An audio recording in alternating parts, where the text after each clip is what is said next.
अस्सलाम वालेकुम नाजरीन, नादिर न्यूज़ में आपका इस्तकबाल है। चलिए जानते हैं आज की खबर। बाळासाहेब आले अशी आहे फक्त शिवसेनेबरोबर बाळासाहेब आले कारण ते बाळासाहेब अन्य दोन्ही पक्षांमध्ये ते आता असताना जे आहे ते आम्ही दोघंच एकत्र आलेलो आहोत. काँग्रेसनी त्याला अजून असताना स्वीकारायचा आहे, स्वीकारतील अशी मी अपेक्षा करतो. मी मगाशी म्हणालो की शरद पवारांचा आणि आमचा असताना फार जवळचं शक्य होतं. किती होतं हे तुम्हाला सगळ्यांना माहिती आहे, पण या आघाडीमध्ये ती येतील अशी आम्ही असताना अपेक्षा करतो किंवा त्यांना असताना आम्ही विनंती करू. एक मिनिट माझं उत्तर थांबा ना.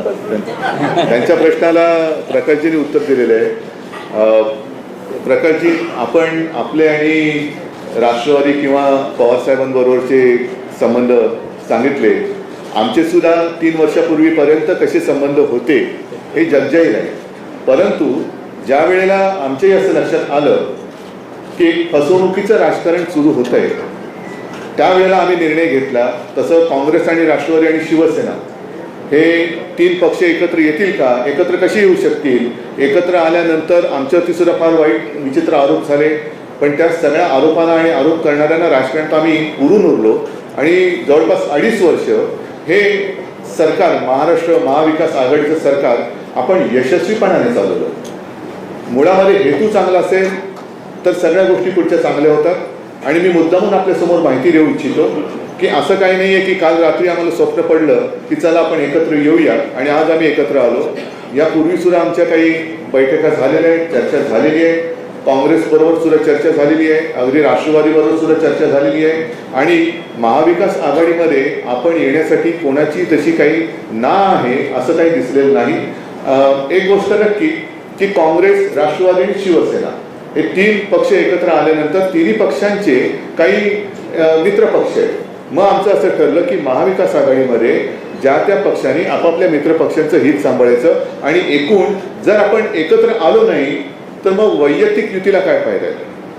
वैयक्तिक म्हणजे 2 पक्षाची युती केली आणि महाविकास आघाडीमध्ये काहीतरी 3 तिघडा असं करून ठेवलं तर मग या भारत किंवा देश प्रथम हा जो काही सामायिक हेतू आहे त्या हेतूलाच तडा जातो. आणि म्हणून मला असं वाटतं की प्रकाशजी, तुमची आणि आमची म्हणजे शिवसेना आणि दलित वंचित आघाडीची युती तर झालीच आहे, पण त्याचबरोबर आपण महाविकास आघाडीचे सुद्धा एक घटक पक्ष म्हणून पुढे वाटचाल करायला कोणाची काही हरकत नाही. आज शिवशक्ती भीमशक्तीची घोषणा झाली आहे. महापालिकाच्या निवडणूक आहे, त्यानंतर लोकसभा आणि विधानसभेच्या आहे. हे जागा वाटप कसं होणार आहे आणि ही युती कशी दिसणार आहे? ही युती विजयी दिसणार आहे.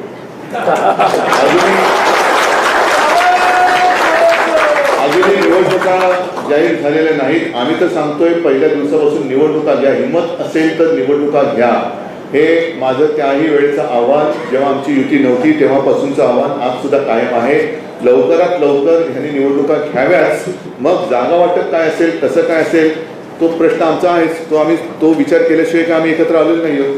पण आज सुद्धा माझं तुमच्या सगळ्यांच्या माध्यमातून या गद्दारांना म्हणा आणि त्यांच्या गद्दारांच्या राजकीय बाब झालेला आव्हान आहे की हिंमत असेल तर लवकरात लवकर निवडणुका घ्या. शिवसेना म्हणून त्यांचे ज्या काही जागा असतील त्या जागांमधून वंचित बहुजन आघाडीला द्यावे. महाविकास आघाडीमध्ये त्यांना स्थान असेल असं अजितदादांनी म्हटलं. नाही, महाविकास आघाडीमध्ये स्थान असणार. शेवटी अजूनही कोणत्या जागा लढायच्या हेच मुळामध्ये ठरवण्याची वेळ आलेली आहे, आता गरज आहे. आणि ते ठरवल्यानंतर कोणाच्या वाट्याला कोणत्या जागा, हा जागा ठरल्यानंतर मग कोणी कोणत्या मित्रपक्षाचं कसं हे करायचं. जसं आता विधान परिषदेच्या बाबतीत झालं, केली ना आम्ही, एकमेकाला मदत केली. त्याच्यामध्ये सुद्धा अगदी नागपूरला आम्ही अर्ज भरला होता पण मागे घेतला. नाशिकची जागा ही काँग्रेसला सोडली होती. काँग्रेसच्या उमेदवारांनी काय ते करू नये ते केलं. त्याच्यानंतर मग आम्ही अपक्षाला तिथल्या पाठिंबा महाविकास आघाडीच्या उमेदवार त्या शुभांगीताई पाटील सगळ्यांनी मिळून केलं. अमरावतीची जागा काँग्रेसने जिंकलेली होती, ती आम्ही काँग्रेसला सोडली. पण काँग्रेसने आमचा माणूस उमेदवार म्हणून केला, आम्ही काही त्याला म्हटलं नाही. त्याच्यामुळे हे सामंजस्याचं राजकारण आता यापुढे करायचं नसेल तर मग मला असं वाटतं एकत्र येण्याचं नाटक कोणी करू नये. उद्धव साहेब ठाकरे परिवार ने कभी भी जात पात की राजनीति नहीं की है. आज इस गठबंधन के दौरान आपने कहा कि आपकी प्राथमिकता राष्ट्र होगी, तो क्या ऐसे में समझा जाए कि यहाँ से पॉलिटिकल लाइन आगे गठबंधन में आप जाट पात की राजनीति करेंगे या फिर इन सारी चीजों को मेरे पिताजी ने कई बार कहा है की आमचं हिंदुत्व हे राष्ट्रीयत्व आहे. हे त्यांनी अनेकदा बोललेलं आहे. मैं कोई नई बात नहीं करने जा रहा हूँ. अगर नई बात मैं करता तो बात अलग थी, लेकिन मैंने जो मेरे पिताजी ने कहा है वही बात मैं दोहराता हूँ और उसी राह पर हम चले हैं. और इसके आगे जाकर मैंने कहा कि पिताजी ही क्यों, मेरे जो दादाजी थे और हमारे दोनों के दादाजी, उन्होंने उस वक्त, हाँ थोडं हिंदी माझं हा एक आता फायदा होणार आहे मला, गलत प्रथाएं थी उसका विरोध किया.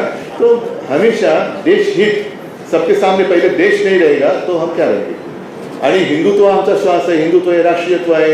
हिंदुत्व म्हणजे काय आहे हे सगळं प्रकाशजींनी ऐकलेलं आहे, वाचलेलं आहे आणि त्यांनी सांगितलेलं आहे की आता जी काही शिवसेना पुढे येते ते आम्हाला मान्य आहे. देखिए, सवाल जो आपने जो पूछा है वो लोकसभा के वक्त जो है कांग्रेस और एनसीपी दोनों का ये सवाल था कि हम लोग कह रहे थे कि हम उनके साथ आने के लिए तैयार है और हम लोग की मांग ये थी 12 लोकसभा की सीटें हैं कि जो एनसीपी और कांग्रेस 5 बार हारी हुई है, जो जीती नहीं. हम उनसे ये कह रहे थे कि भाई इन 12 सीटों में से आप हमसे शेयर कर लीजिए. कांग्रेस शेयर करने के लिए तैयार नहीं थी. अब वजह क्या है मैं आज नहीं बताना चाह रहा हूं, लेकिन जब उनको पता चला कि एमआईएम के साथ में हम लोग का जो समझौता था वो उनके लिए दिक्कतें खड़े कर रहा है, तो उन्होंने ही आरोप लगाया, कांग्रेस और एनसीपी ने आरोप लगाया कि हमको जो है वो बीजेपी ने खड़ा किया. सवाल यह है कि उनको जीतना था या हारना था. पिछले लोकसभा के इलेक्शन में हम लोग 65 लाख वोट लिए थे. अगर उसकी जोड़ अगर एनसीपी और कांग्रेस में हो जाती तो शायद मेरे ख्याल से 20-20 सीटें दोनों जीतते, ऐसी एक परिस्थिति है. सवाल यह है कि इसमें अगर कोई तथ्य होता तो लोग हमारे पीछे नहीं होते, लेकिन कांग्रेस की जो रणनीति थी, एनसीपी की जो रणनीति उस वक्त थी, अब मेरे ख्याल से उसको पीछे छोड़ना चाहिए. जो बातें हो गई उसको हम लोग ने भूलना चाहिए, नया रास्ता अपनाना चाहिए. और इसलिए मैं नया रास्ता अपनाने से कह रहा हूँ कि जो डिक्टेटरशिप आ रही है, आज मैं लोगों से कह रहा हूँ कि आज तक राजनीतिक पार्टी और राजनीतिक नेता ही आरोप कर रहे हैं कि डिक्टेटरशिप आ रही है. अब मैं लोगों को डिसाइड करने को कह रहा हूँ कि बीबीसी की जो फिल्म है 2004 की बात है, 2 बार उसके बाद मोदी जी को प्राइम मिनिस्टर लोगों ने बना दिया. मतलब उस इंसिडेंट का लोगों पे कोई असर नहीं हुआ. ये परिस्थिति होने के बावजूद भी आज 2022 में बीबीसी कुछ दिखा रही है तो हम उसको टॉलरेट नहीं कर रहे, हम उसको सहने के लिए तैयार नहीं है. मैं आप लोगों से ये पूछ रहा हूँ कि ये जो मानसिकता है कि हम किसी को सहन करने के लिए तैयार नहीं है, क्या ये निर्देश करती या नहीं करती है कि हम लोग डिक्टेटर की ओर बढ़ रहे हैं और एक नया डिक्टेटर इस देश में पैदा हो रहा है. इसका फैसला आम लोगों ने लेना चाहिए और आम लोगों ने अपनी राय बनाना चाहिए. ये अब हम लोग जो लोगों से कह रहे हैं, मैं उम्मीद करता हूं कि आम जनता जो है इस पर सोचेगी और अपने विचार रखेगी. उद्धव साहब, आपसे सवाल ये है कि अभी आपने कहा कि राष्ट्र प्रथम, ये आपका एक नारा है या एजेंडा है. हमेशा बीजेपी भी कहते आ रही है कि राष्ट्र प्रथम, तो आपका एजेंडा उनके एजेंडा से अलग कैसे है? जैसे हमारा हिंदुत्व उनके हिंदुत्व से अलग है वैसी है. हमें खवातीन और औरतों के दिगर अमराज बांझपन के इलाज के लिए फैमिली प्लानिंग की मशवरात के लिए बेहतरीन आलात की सहूलत में नॉर्मल और ऑपरेशन से बच्चों की पैदाइश के लिए और जदगी के साथ साथ औरतों के दिगर अमराज के इलाज के लिए खुसूसी नज़्म केरला के मल्टी स्पेशलिटी और गवर्नमेंट हॉस्पिटल के तजुर्बेकार डॉक्टर खान सारा नुदरत, मावीन maternity and nursing home, Chawalwala complex, SBI bank के ऊपर, देगलू नाका, नांदेड़. हमारे यहाँ फर्नीचर, पलंग, सिंगारदान, सोफा सेट, अलमारी, डाइनिंग टेबल, कंप्यूटर टेबल और दीगर कंपनियों के फर्नीचर दस्तयाब है। प्रोप्राइटर मौलाना मोहम्मद शबीर अहमद साहब, deluxe furniture mall and home appliances, fruit market के सामने, Maltekdi road, Kamtha, Nanded.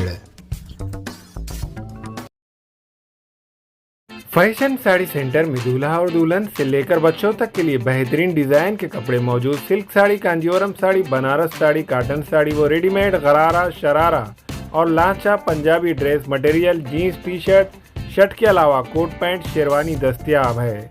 Fashion sari centre, Srinagar, workshop road, Nanded. अस्सलाम वालेकुम, मैं अखिल मिर्जा। हमें उम्मीद है कि आपको हमारा चैनल अच्छा लगता होगा। लेटेस्ट न्यूज अपडेट के लिए देखते रहे नांदेड़ उर्दू न्यूज, और न्यूज के पसंद आने पर लाइक, शेयर और सब्सक्राइब करना ना भूलें।